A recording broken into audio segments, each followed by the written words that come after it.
Aujourd'hui, on se retrouve pour une vidéo sur le thème de c'est quoi la Bible. Donc la semaine passée, quelques jours, on a parlé de qu'est-ce que c'était la prière et aujourd'hui on va parler de la Bible. Donc la Bible, qu'est-ce que c'est en fait? Donc il y aura plusieurs vidéos là-dessus qui vont venir dans les semaines à venir sur différents sujets, mais aujourd'hui c'est plus un petit peu factuel. En gros, qu'est-ce que en gros c'est la Bible? Donc la Bible, c'est donc un best-seller depuis des milliers d'années, un best-seller.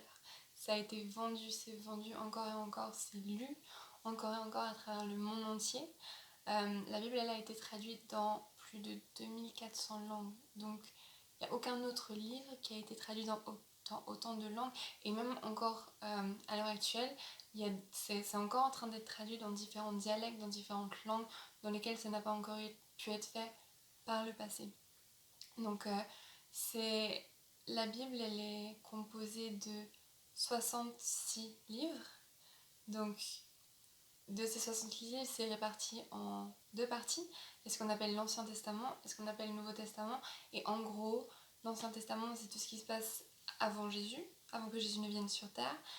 Et le Nouveau Testament, c'est tout ce qui se passe après ou pendant que Jésus était sur terre. Vraiment en gros portrait général. Et dans la Bible, on va trouver des livres historiques. Par exemple, les livres des rois, les livres des chroniques, qui nous racontent les différentes étapes des rois ou les différentes étapes des juges, ou des choses comme ça. On aura des livres qu'on appelle plus poétiques, donc par exemple les psaumes, les proverbes, cantiques des cantiques, des choses comme ça. On a des livres prophétiques. Donc les livres prophétiques, c'est des livres qui parlent de choses qui se passent par la suite. Donc il y en avait dans l'Ancien Testament qui parlait par exemple de la venue de Jésus, 400 ans avant sa naissance, par exemple, ou il y a des choses aussi maintenant de livres prophétiques comme par exemple l'Apocalypse, sur des choses qui vont arriver, qui sont en train de se passer de nos jours, ou qui vont encore arriver par la suite. On a des livres qui sont en fait des cartes que les apôtres, que différentes personnes ont envoyées aux croyants. Et donc tous ces livres ont été écrits sur plusieurs millénaires par énormément d'auteurs différents. Dans des langues différentes. Il y a une partie de la Bible qui a été écrite en hébreu, une partie qui a été écrite en grec. Donc elle a été traduite des centaines de fois et elle a été traduite. Certaines personnes ont laissé leur vie pour permettre aux différentes personnes de pouvoir avoir la Bible dans leur langue en fait. Et on me dirait mais ok, ça change quoi? Pourquoi est-ce que des gens ont été d'accord de laisser leur vie, ont été d'accord de se sacrifier pour que la Bible puisse être transmise? C'est quoi qu'il y a derrière? Pourquoi c'est ça? Et comment est-ce que ça se fait que... Donc il y a eu autant d'auteurs différents, sur autant de périodes différentes, mais qu'il y ait une cohérence. Qu'il y ait une cohérence au niveau de la Bible. Le message de la Bible, au fond, c'est quoi? Le message de la Bible, ce best-seller, c'est que c'est une histoire d'amour en fait. Mais c'est pas une histoire d'amour en mode une princesse, un prince, et puis curieux. Non, c'est une histoire d'amour encore plus folle parce que toi tu en fais partie et moi j'en fais partie. Et l'amoureux dans tout ça, c'est Dieu. C'est l'histoire de Dieu qui a créé le monde, qui a créé la terre, qui a créé l'univers entier et qui a décidé de créer l'homme, qui a décidé de créer la femme. Il les a créés pour pouvoir avoir une relation avec lui. Mais sauf que l'homme, la femme, on a un peu fait n'importe quoi et on a fait ce qu'on appelle, on a péché. Et par ce péché, on s'est séparé de Dieu en fait. Mais Dieu, il n'a pas cessé de dire mais reviens à moi. Dans tous les livres historiques, au travers de la loi, tout ça, c'était mais le message qu'il y a derrière, c'est Dieu qui disait à l'homme mais reviens à moi. Au travers de tous les prophètes, il y a ce message de Dieu qui dit mais reviens à moi. Et on s'est toujours éloigné, on a que fait de nous éloigner, on a fait que creuser un mur, que construire plutôt un mur entre Dieu et nous. Mais Dieu, il a dit non, moi je t'aime, moi je veux que tu reviennes à moi, je veux qu'on puisse avoir cette relation, toi et moi, ensemble. Donc qu'est-ce qu'il a fait? Il a envoyé Jésus-Christ sur terre. Et Jésus-Christ, il a fait que du bien sur terre. Il nous a dit, mais revenez à Père, cherchez le Père, le royaume des cieux s'est approché de vous, revenez au Père. Et qu'est-ce qu'on a fait? On a tué Jésus, on l'a crucifié.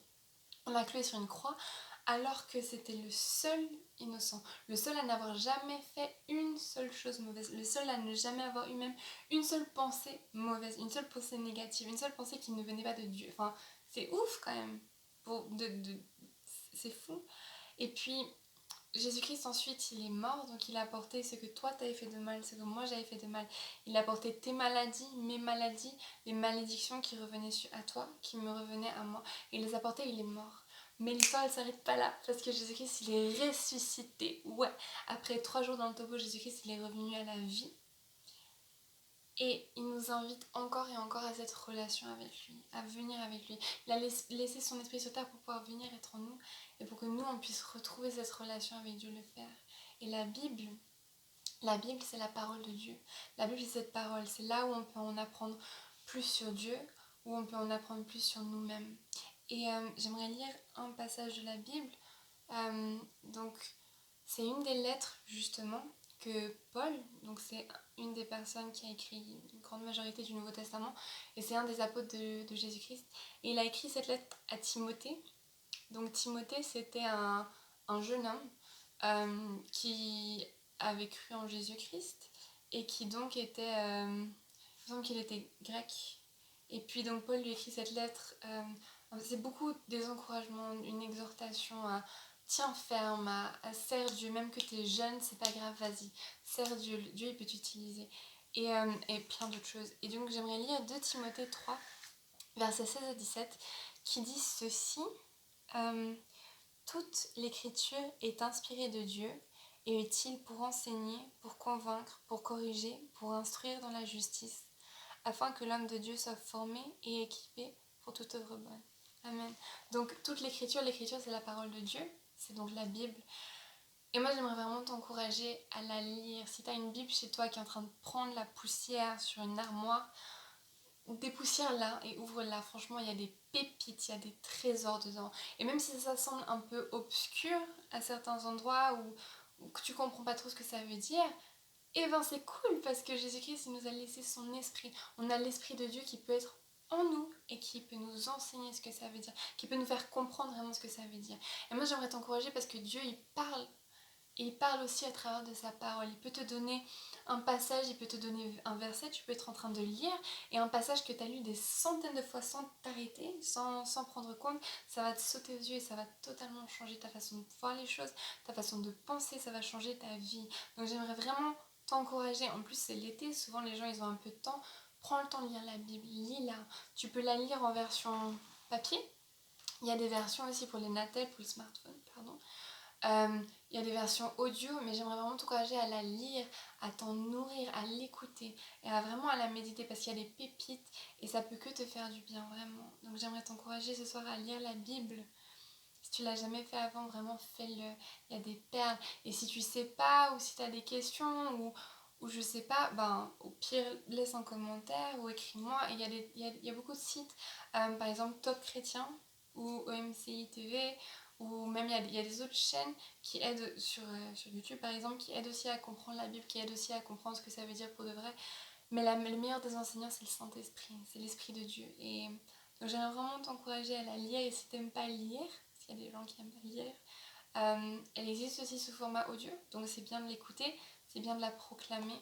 Et donc voilà, et si t'as jamais lu la Bible, je t'encourage à commencer à lire ce qu'on appelle le Nouveau Testament, donc les évangiles, et commence par l'évangile de Jean. C'est court, hein, c'est genre 15 chapitres, ouais, un peu, moins de 20 chapitres.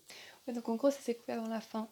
Ben ouais, lis-la, ça vaut la peine. Et puis, moi, on se retrouve la semaine prochaine dans une vidéo sur les personnages, les héros de la Bible. Donc d'ici là, porte-toi bien, sois béni. Ciao, ciao!